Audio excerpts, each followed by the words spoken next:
Дивіться!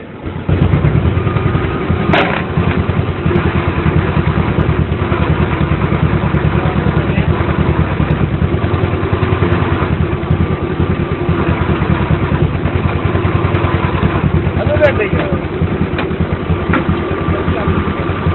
Придеться видаляти видаляти кадр.